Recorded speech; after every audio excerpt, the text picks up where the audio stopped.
તો પાટીદાર સમાજમાં વિખવાદ મુદ્દે કેબિનેટ મંત્રીએ પણ પોતાની પ્રતિક્રિયા આપી। વિખવાદ દૂર કરવાની જરૂર છે તેવું કુંવરજી બાવળિયાએ કહ્યું છે। કોઈ સમાજમાં અહંકારને લઈને આવું ન થવું જોઈએ। સામાજિક વિખવાદ ન થાય તે જોવાનું સૌનું કામ છે। જ્ઞાતિના આગેવાન બની સમાજ અંગે વચ્ચે ન પડવું જોઈએ। ધર્મ હોય કે જ્ઞાતિ વાડા ન બાંધવા જોઈએ તેવું નિવેદન તેમણે આપ્યું છે।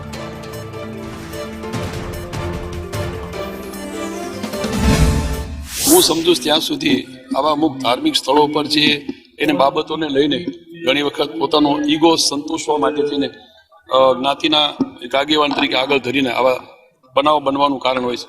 પણ સામાન્ય રીતે ભલે સમાજ મોટો હોય પણ આવી બાબતોમાં પડવું નહીં જોઈએ।